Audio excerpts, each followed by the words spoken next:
नमस्कार, अपना उत्तराखंड में आप सभी का स्वागत है। मैं हूं नीलू और आप खबरों की शुरुआत कर लेते हैं। तो उत्तराखंड में कुछ नए प्रतिबंधों के साथ कोविड कर्फ्यू 25 मई तक बढ़ा दिया गया है। सीएम तीरथ की अध्यक्षता में बैठक हुई जिसमें यह फैसला लिया गया।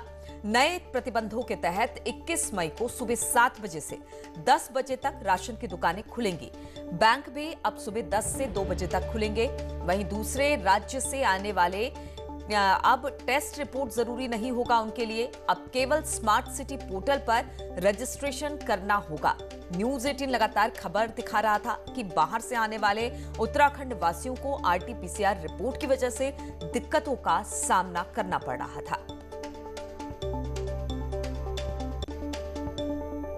इस द्वितीय फेज में हम लोगों ने राज्य में 18 तारीख से लेके 18 तारीख सुबह 6 बजे से 25 तारीख सुबह 6 बजे तक द्वितीय फेज में कोविड कर्फ्यू लागू किया जाएगा।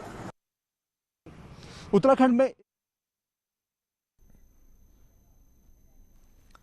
और कोविड को लेकर आज प्रधानमंत्री नरेंद्र मोदी देश के अलग अलग जिलों का हालचाल जानेंगे। और इसी कड़ी में आज मुख्य सचिव ओम प्रकाश और देहरादून जिले के डीएम आशीष कुमार श्रीवास्तव भी वीडियो कॉन्फ्रेंसिंग से प्रधानमंत्री के साथ जुड़ेंगे। तो कई जिलों के आज मुख्य सचिव और डीएम से प्रधानमंत्री की मुलाकात होने वाली है। कोविड को लेकर आज प्रधानमंत्री नरेंद्र मोदी देश के अलग अलग जिलों का हालचाल जानेंगे। और इसी कड़ी में आज मुख्य सचिव ओम प्रकाश और देहरादून जिले के डीएम आशीष कुमार श्रीवास्तव भी वीडियो कॉन्फ्रेंसिंग के जरिए प्रधानमंत्री से जुड़ेंगे। रुद्रप्रयाग स्वास्थ्य विभाग का अजब कारनामा सामने आया। यहाँ के बामासू गांव में बिना कोई टेस्ट किए 13 ग्रामीणों को कोरोना संक्रमित बता दिया गया, जिसके बाद गांव को एसडीएम ने कंटेनमेंट जोन में तब्दील कर दिया। बेवजह कंटेनमेंट जोन घोषित होने से गांव के लोगों में दहशत का माहौल है। वहीं अब इस मामले में ग्राम प्रधान ने डीएम को एक चिट्ठी भी लिखी है।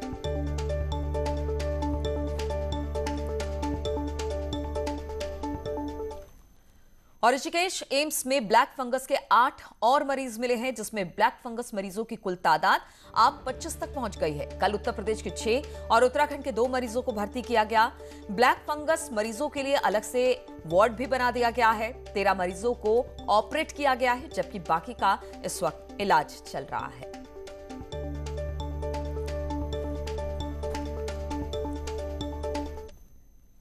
और कोरोना संक्रमण के बाद मरीजों में तेजी से ब्लैक फंगस के मरीज बढ़ते जा रहे हैं। ऋषिकेश एम्स में ब्लैक फंगस के चलते एक मरीज की मौत हो गई, जबकि 19 मरीजों का इलाज इस वक्त यहां चल रहा है। लगातार बढ़ते मामलों को देखते हुए एम्स के निदेशक ने 15 सदस्यीय टीम का गठन किया, जो इस नई बीमारी के उपचार पर नजर बनाए हुए है।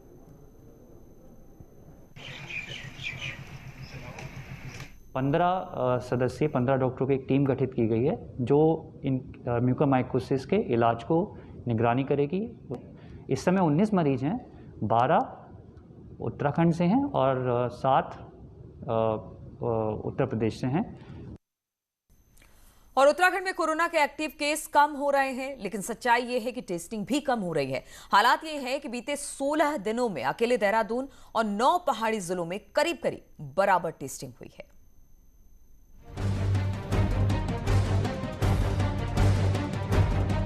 उत्तराखंड में क्या वाकई कोरोना के मामलों में कमी आ रही है या फिर टेस्टिंग ही कम की जा रही है? क्योंकि अगर टेस्टिंग कम होगी तो केस भी कम ही आएंगे। बीते 6 हफ्तों के आंकड़ों पर अगर नजर डालें तो राज्य में 10 से 16 मई तक 1,57,908 टेस्ट किए गए, जबकि उससे पहले हर हफ्ते में करीब 2,35,000 से ज्यादा टेस्ट हुए। वहीं 1 से 16 मई तक सिर्फ देहरादून में करीब 1,51,000 टेस्ट हुए, जबकि 1 से 16 मई तक 9 पहाड़ी जिलों में 1,62,000 टेस्ट किए गए। इतना ही नहीं, 5 पहाड़ी जिलों में कोरोना संक्रमण 20% से ज्यादा रफ्तार से फैल रहा है। मई की बात करते हैं तो 9 पर्वतीय जिलों में से 5 पर्वतीय जिले ऐसे हैं जहां पर संक्रमण दर 20% से ज्यादा है। पौड़ी 34.9%, पिथौरागढ़ 24.3%, टिहरी 22.9%, अल्मोड़ा 21.8% और रुद्रप्रयाग 20.8%। इसके अलावा चमोली लगभग 20% के आसपास, यानी 19.4%। पहाड़ में टेस्टिंग हो ही नहीं पा रही है और सही आंकड़े सामने नहीं आ पा रहे हैं, लेकिन सरकार का कहना है कि जल्द हालात सुधरेंगे। जहां तक टेस्टिंग का सवाल है, तो जो रैपिड टेस्टिंग हो रही है ये तो हर ज़िले और हर कस्बे में हो रही है, लेकिन जो RT-PCR टेस्टिंग है वो चमोली ज़िला, रुद्रप्रयाग ज़िला और पौड़ी ज़िला और आधा टिहरी ज़िला, इसकी जितनी भी सैंपलिंग आती हैं वो आती हैं मेडिकल कॉलेज श्रीनगर में, और कुमाऊँ के जितने भी केस आते हैं वो आते हैं मेडिकल कॉलेज हल्द्वानी में। तो थोड़ा इसमें अभी 3-4 दिन का समय लग रहा है। तो स्पष्ट है कि टेस्टिंग हो रही है, और टेस्टिंग होने के बाद, और अभी हकीकत तो ये है कि चूँकि अभी ये 7 दिन का हम लोगों ने पहला कोविड कर्फ्यू लगाया था और चेन को तोड़ने के लिए मिनिमम 14 दिनों की आवश्यकता बताई जाती है, तो अभी आप देखिएगा कि दूसरे फेज के बाद परिणाम आपको बहुत, हमारी जो संभावना है बहुत अच्छे परिणाम मिलेंगे। आंकड़ों से साफ है कि कोरोना को लेकर हालात बहुत अच्छे नहीं हैं। जरूरी है कि टेस्टिंग की संख्या बढ़ाई जाए और लॉकडाउन का कड़ाई से पालन कराया जाए, जिससे कोरोना को काबू में किया जा सके। देहरादून से न्यूज़ 18 के लिए दीपांकर भट्ट की रिपोर्ट। और आज केंद्रीय मंत्री पीयूष गोयल ने ट्वीट कर बताया कि ऑक्सीजन की उपलब्धता बढ़ाने के लिए टाटानगर से देहरादून 120 टन ऑक्सीजन लेकर तीसरी ऑक्सीजन एक्सप्रेस पहुंची है, जिसमें से 40 टन ऑक्सीजन आगे पंजाब भेज दी जाएगी। इससे दोनों स्थानों पर कोरोना रोगियों के उपचार में सहायता मिलेगी।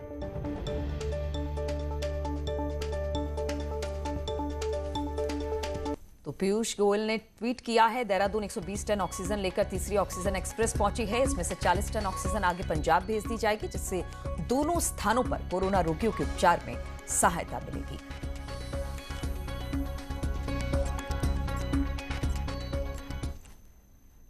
और ग्रामीण इलाकों में कोरोना संक्रमण जरूर फैल रहा है, लेकिन नैनीताल शहर के लिए राहत भरी खबर है। पिछले 5 दिनों में नैनीताल शहर में कोरोना पॉजिटिव मरीजों की संख्या आधी हो गई है। दरअसल 1 से 5 मई तक 70 से 80 कोविड पॉजिटिव के सामने आए थे मामले, लेकिन अब ये संख्या घटकर 30 से 40 रह गई है। हालांकि डॉक्टर कह रहे हैं कि होम आइसोलेशन में लोगों का ठीक होने का रेट बढ़ा है।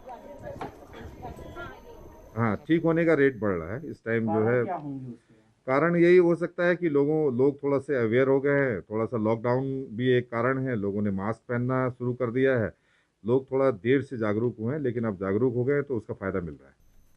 और कोरोना महामारी के चलते हर कोई अपने स्तर पर जरूरतमंदों के लिए मदद भी जुटा रहा है। टिहरी के भी कुछ युवाओं ने इसी तरह से मुहिम शुरू की। युवाओं ने आइसोलेशन में रह रहे बुजुर्ग या फिर अकेले रह रहे लोगों तक मेडिसिन की किट पहुंचाई, साथ ही साथ जरूरतमंदों तक राशन भी पहुंचाने का काम ये युवा कर रहे हैं। युवाओं का ग्रुप सोशल मीडिया के जरिए भी मरीजों की ऑक्सीजन, बेड और दवाइयों की मदद कर रहा है। जो मेडिकल किट अब गांव-गांव जारी है, उसका भी आज से शुरू हो चुका है। जो लोग गांव में संक्रमित हैं उन तक वो किट पहुंचाने का कार्य है। दूसरा ये जो राशन वितरण का कार्य है, जो कि बिल्कुल अत्यंत नीडी व्यक्ति है, जो ज़रूरतमंद व्यक्ति है, उस तक ये पहुंच जाए। और वाकई में जो ऐसे लोग हैं कि जो बिल्कुल ही ऐसी परिस्थिति में हैं, जिनके घर पे कोई कमाने वाला नहीं है, कुछ नहीं है, उनके लिए ये राशन हम लोग दे भी रहे हैं। पिछले 2 दिन से हमने स्टार्ट किया और ऐसे लोगों के हमें फ़ोन भी आए हैं और हमने उन्हें ये राशन वहाँ तक पहुँचाई भी है। कोविड कर्फ्यू के बीच रोजी रोटी के संकट से जूझ रहे परिवारों के लिए एसएसपी पौड़ी पी रेणुका की मुहिम रंग लाने लगी है। एसएसपी के निर्देश पर सभी थानों में खोले गए कम्युनिटी बास्केट के जरिए बुजुर्ग और असहाय लोगों की मदद की जा रही है।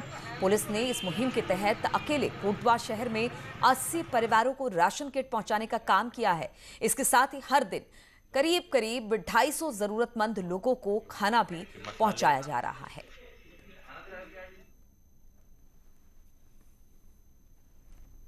लगभग 75 से 80 लोगों को हमने चिन्हित किया था, जो वाकई में गरीब हैं, उनका आय का कोई स्रोत नहीं है, ओल्ड एज हैं। तो कम्युनिटी बास्केट के तहत 75 से 80 लोगों को हमने ड्राई राशन उपलब्ध कराया है। और इस वक्त एक बड़ी खबर आ रही है। आरटीपीसीआर रिपोर्ट पर सरकार की सफाई आई है। सरकारी प्रवक्ता सुबोध उनियाल का बयान आया है, जिसमें उन्होंने कहा कि दूसरे राज्य से आने वालों के लिए रिपोर्ट जरूरी है, लेकिन मैदानी जिलों से पहाड़ी जिलों के लिए भी रिपोर्ट जरूरी है। उत्तर प्रदेश बॉर्डर से होकर जाने वालों को नहीं दिखानी होगी किसी तरह की कोई रिपोर्ट। राज्य के एक जिले से दूसरे जिले जाने पर रिपोर्ट नहीं दिखानी होगी। रिपोर्ट की वजह से तमाम लोगों को हो रही थी परेशानी, इसलिए यह कहा गया था आरटीपीसीआर रिपोर्ट नहीं दिखानी है। यानी अब क्लियर कर दिया गया है कि जो दूसरे राज्य से लोग आ रहे हैं उनको आरटीपीसीआर रिपोर्ट दिखानी जरूरी होगी, लेकिन एक जिले से दूसरे जिले या फिर उत्तराखंड और उत्तर प्रदेश के बॉर्डर से आने वाले लोगों को आरटीपीसीआर की रिपोर्ट नहीं दिखानी होगी।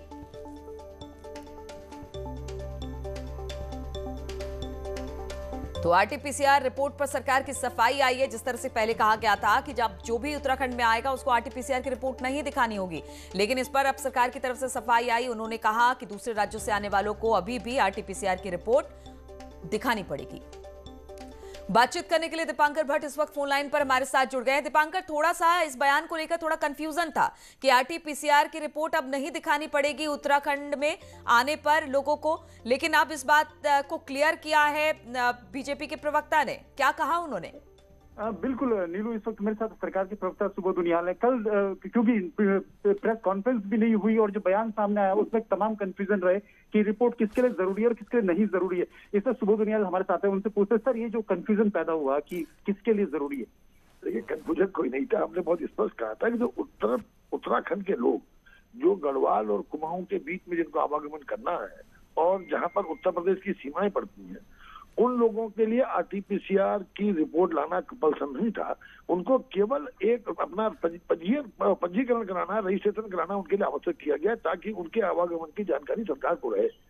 जो उत्तराखंड मूल के लोग और जो देश के किसी भी कोने से कोई आदमी अगर उत्तराखंड आता है तो उसके लिए 72 घंटे पहले की आरसीआर नेगेटिव रिपोर्ट लाना अनिवार्य है, जो पहले भी था और अब भी है। और इसके साथ साथ जो जिसमें कहा गया सरकार की सफाई है, सरकार की सफाई नहीं है। सरकार ने बहुत पहले क्लियर कर दिया था कि इसमें जो उत्तराखंड वासी जो उत्तराखंड के अंदर इंट्रा स्टेट भ्रमण पे है, संभवतः किसी ने इसको इंटर स्टेट में समझ लिया हो और वहीं से कंफ्यूजन पैदा हुआ हो। ये इंट्रा स्टेट था कि राज्य के अंदर जिनका जो गढ़वाल और कुमाऊं के बीच में से लोग जाएंगे उनके लिए आरटीपीसीआर कंपल्सन न होकर के केवल पंजीयन की व्यवस्था की गई कि उनको पोर्टल पे रजिस्ट्रेशन कराना पड़ेगा अपने आवागमन का। दूसरे राज्य वालों के लिए अभी भी पाबंदियां लागू है। राज्य नहीं, जो उत्तराखंड के लोग भी अगर बाहर से वापस उत्तराखंड में मूल निवासी आते हैं उनके लिए भी 72 घंटे पहले का आरटीपीसीआर नेगेटिव रिपोर्ट लानी है। इसके लिए कब तक इंतजार करना पड़ेगा सर? कर्फ्यू फिलहाल लगा हुआ है तो अभी ये लोगों को वेट करना पड़ेगा जब तक स्थिति सुधरती है। या निश्चित रूप से उनको जब या तो अपना आरटीपीसीआर टेस्ट कराएं, नेगेटिव रिपोर्ट के साथ आए, या इंतजार करें कि स्थिति सामान्य हो। तो बिल्कुल नीलू, आपने सुना सरकार के प्रवक्ता सुबोध उनियाल हमारे साथ, उन्होंने साफ कर दिया है कि दूसरे राज्य से चाहे उत्तराखंड का ही निवासी क्यों ना हो, वो अगर उत्तराखंड में आता है तो उसको आरटीपीसीआर रिपोर्ट दिखानी होगी। उत्तराखंड से उत्तराखंड के अंदर जो मूवमेंट करते हैं डिस्ट्रिक्ट, उनको भी दिखानी होगी। सिर्फ उन लोगों को ये छूट है जिनको उत्तराखंड से उत्तराखंड यूपी के बॉर्डर से होकर गुजरना होता है, और यही खबर न्यूज 18 ने दिखाई थी कि ऐसे लोगों को छूट दी जानी चाहिए। चलिए, बहुत बहुत शुक्रिया आपका दीपांकर हमारे साथ जुड़ने के लिए। और एक तरफ चंपावत जिले का स्वास्थ्य महकमा कोविड महामारी में लोगों को हर मदद संभव का दावा कर रहा है, तो दूसरी तरफ 10 ग्राम सभा के बीच अमोड़ी क्षेत्र में बने आयुर्वेदिक अस्पताल से डॉक्टर लापता हैं और ग्रामीणों की सुविधा के लिए यहां पर अस्पताल में महीनों से ताला लटका है, जबकि अमोड़ी सहित पूरे क्षेत्र में 100 से ज्यादा कोविड केस सामने आए हैं। इन हालातों के बीच ग्रामीण प्रशासन से अस्पताल में डॉक्टर की तैनाती की अब मांग कर रहे हैं।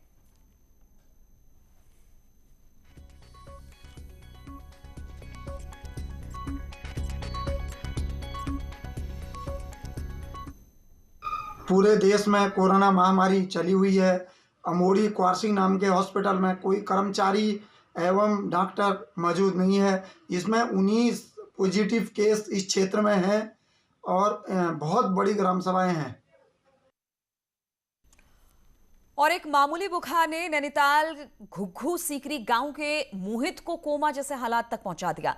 दरअसल 1 साल पहले हल्के बुखार ने मोहित को इस हालत में डाल दिया और बच्चे के इलाज पर एक बड़ी रकम खत्म हो गई और इलाज में परिवार के जेवर तक बिक गए, खेत भी गिरवी रखनी पड़ी। हल्द्वानी के बेस हॉस्पिटल से लेकर सुशीला तिवारी में इलाज से भी मोहित को फायदा नहीं मिल सका है और इलाज में 8 लाख खर्च हो गए हैं। और अब परिवार बच्चे के इलाज के लिए सरकार से मदद की गुहार लगा रहा है। अच्छा खासा लड़का था, दौड़ने वाला, स्कूल जाकर 5-6 में चले गया। अभी सोना हो गया, घर भी कभी मम्मी पापा कहेगा होगी। और गाड़ी में बुकिंग ही ठहरा, वो अलग ही ठहरा और अपना खर्चा अलग ठहरा, दवा अलग ही ठहरा। वैसे मतलब 7-8 लाख रुपए खर्च हो गए सर। कुछ नहीं है सर हमारे पास। और रुकेंगे यहाँ पर छोटे से ब्रेक के लिए, फौरन हाजिर होते हैं।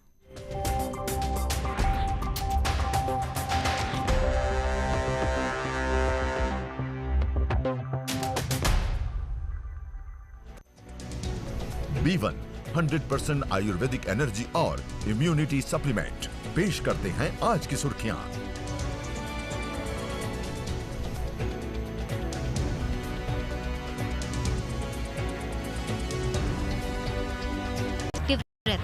लोगों की बढ़ चढ़कर सोनू मदद करते हैं।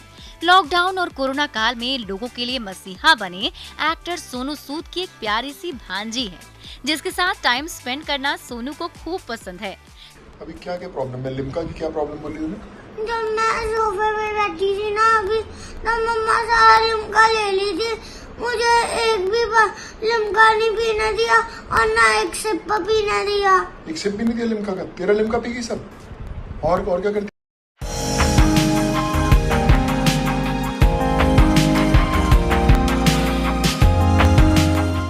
दिग्गज कलाकार धर्मेंद्र सोशल मीडिया पर काफी एक्टिव रहते हैं। वह अक्सर पुरानी तस्वीरें शेयर करके किस्से याद करते रहते हैं। हाल ही में धर्मेंद्र ने एक्ट्रेस साधना शिवदसानी के साथ तस्वीरें शेयर की हैं।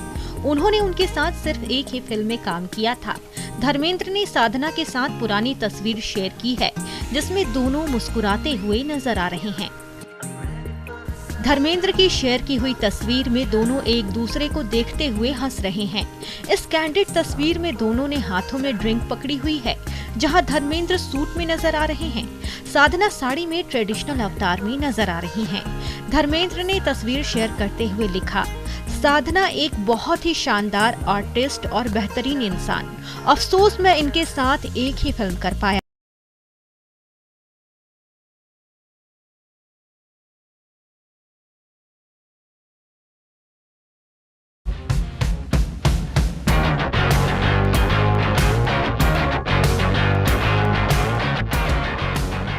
दिन हो या रात, actor Sonu Sood social media पर हर वक्त एक्टिव रहते हैं। लोगों की बढ़ चढ़कर सोनू मदद करते हैं। लॉकडाउन और कोरोना काल में लोगों के लिए मसीहा बने एक्टर सोनू सूद की एक प्यारी सी भांजी है, जिसके साथ टाइम स्पेंड करना सोनू को खूब पसंद है। अभी क्या प्रॉब्लम है? लिम्का की क्या प्रॉब्लम बोली उन्हें?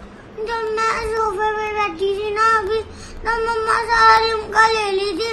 मुझे एक भी लिम्का नहीं पीने दिया और ना एक सिप पीने दिया। एक सिप भी नहीं दिया लिम्का का? तेरा लिम्का पी गई सब?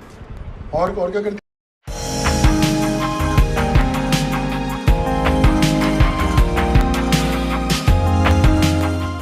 दिग्गज कलाकार धर्मेंद्र सोशल मीडिया पर काफी एक्टिव रहते हैं। वह अक्सर पुरानी तस्वीरें शेयर करके किस्से याद करते रहते हैं। हाल ही में धर्मेंद्र ने एक्ट्रेस साधना शिवदसानी के साथ तस्वीरें शेयर की हैं। उन्होंने उनके साथ सिर्फ एक ही फिल्म में काम किया था। धर्मेंद्र ने साधना के साथ पुरानी तस्वीर शेयर की है, जिसमें दोनों मुस्कुराते हुए नजर आ रहे हैं। धर्मेंद्र की शेयर की हुई तस्वीर में दोनों एक दूसरे को देखते हुए हंस रहे हैं। इस कैंडिड तस्वीर में दोनों ने हाथों में ड्रिंक पकड़ी हुई है, जहां धर्मेंद्र सूट में नजर आ रहे हैं, साधना साड़ी में ट्रेडिशनल अवतार में नजर आ रही हैं। धर्मेंद्र ने तस्वीर शेयर करते हुए लिखा, साधना एक बहुत ही शानदार आर्टिस्ट और बेहतरीन इंसान। अफसोस मैं इनके साथ एक ही फिल्म कर पाया।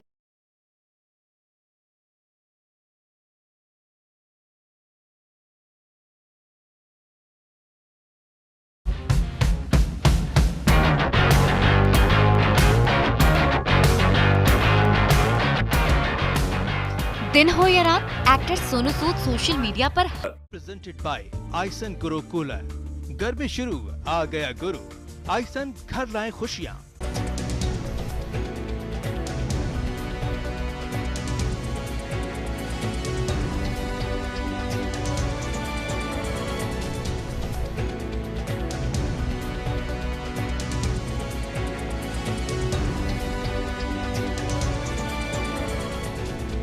हेडलाइन प्रेजेंटेड बाय आइसन गुरु कूलर। गर्मी शुरू, आ गया गुरु। आइसन घर लाए खुशियाँ।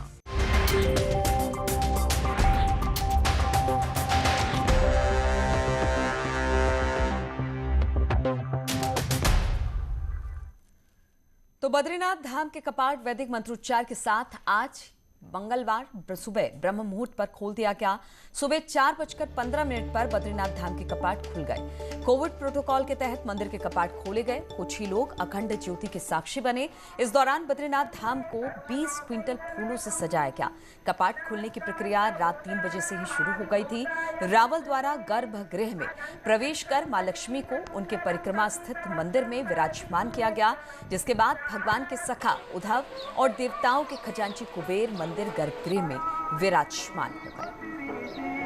जय बद्री तय मुहूर्त पर खुल चुके हैं सरस्वती भगवान का स्त्री विग्रह और प्रार्थना की गई कि जो महामारी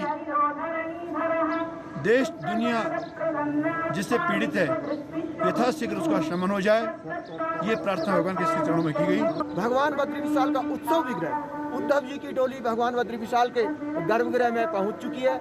भगवान के खजांची कुबेर भगवान बद्री विशाल के गर्भ में स्थापित हो चुके हैं। भगवान बद्री विशाल का तेल कलश जो टीरी नरेश के द्वारा यहाँ भेजा गया है, तिलों के तेल का कलश, उसको डिमरी पुजारियों के द्वारा गर्भगृह में ले जाया गया है, रावल जी द्वारा वहाँ स्थापित कर दिया गया है। कोरोना संक्रमण के चलते पर्यटन व्यवसाय एक बार फिर से पटरी से उतर गया है। खासतौर पर चारधाम यात्रा स्थगित होने से हजारों लोगों के सामने रोजी रोटी का संकट खड़ा हो गया है। उत्तराखंड में पर्यटन आय का मुख्य जरिया माना जाता है। इसमें भी चारधाम यात्रा की बड़ी हिस्सेदारी है, जिससे होटल, ढाबे, खोखे संचालक से लेकर टैक्सी, मैक्सी और बस संचालकों को रोजगार मिलता है। लेकिन कोविड की वजह से इस साल भी यात्रा स्थगित कर दी गई। इससे पर्यटन और चारधाम यात्रा से जुड़े लाखों लोगों के सामने रोजी रोटी का संकट खड़ा हो गया। जिन कारोबारियों ने बैंकों से लोन लिया, उनकी किश्त चुकाना अब चुनौती बन गया है। कारोबारियों की मांग है कि सरकार इस संकट काल में कम से कम 2 साल के लिए ऋण वसूली पर रोक लगाए। सरकार से ये अपेक्षा रहेगी कि आप पिछले साल की तर्ज पर ही इस साल भी आप जिनका बैंकों से लोन है उनके लोन को होल्ड करके और हमारी ब्याज दरें रोक दी जाए, तो जिससे कि हम लोग को एक थोड़ा राहत मिले, क्योंकि हम लोग कोरोना महामारी में सबसे ज़्यादा नुकसान होटल इंडस्ट्रीज को ही है। वर्तमान मुख्यमंत्री जी से अपील करी है कि हमारा 2020 और 2021 संपूर्ण टैक्स माफ़ हो जाए और जो हमारी गाड़ियाँ नई गाड़ियाँ हैं उनको 2 साल के लिए और होल्ड पे रख दिया जाए, जिससे उनको किस्तों की जो दिक्कत आ रही है हमारे परिवहन में जो गाड़ी मालिक हैं उनको थोड़ा रिलीफ मिल जाएगा। सरकार के प्रवक्ता सुबोध उनियाल का कहना है कि इस पर विचार किया जाएगा। फिलहाल सरकार का पूरा फोकस कोविड मैनेजमेंट पर है। भी आपने देखा कि सरकार ने संवेदनशीलता दिखाते हुए तमाम व्यवसायियों को, तमाम सेक्टर्स के लोगों को, चाहे होटलियर्स हों, चाहे वो गाड़ी वाले रहे हों, सभी लोगों को कुछ ना कुछ यथासंभव मदद करने का प्रयास किया। तो मैंने कहा लेकिन ये बातें तब विचाराधीन होंगी जब कोविड के संक्रमण को हम जीत सकें। आज सारा का सारा जो कोविड की लड़ाई को जीत। मोटे तौर पर कोविड से बीते साल पर्यटन व्यवसाय को 50,000 करोड़ का नुकसान उठाना पड़ा था। अकेले गढ़वाल मंडल विकास निगम को पूरे सीजन में 30 करोड़ का नुकसान हुआ। अब एक बार फिर से परिस्थितियां विपरीत है और कारोबारी परेशान है। देहरादून से सुनील नवप्रभात के साथ bureau report, news 18 network.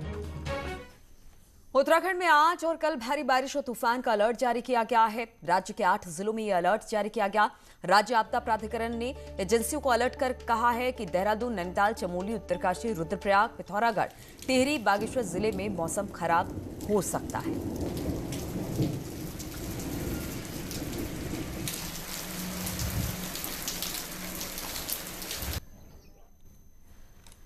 Network की टीम ये सुनिश्चित करना चाहता है कि हर भारतीय को कोविड-19 का टीका मिले। टीकाकरण जागरूकता बढ़ाने के लिए नेटवर्क की टीम और फेडरल बैंक की पहल से संजीवनी और शॉर्ट ऑफ लाइफ को सपोर्ट करे। Health expert Apollo 24/7।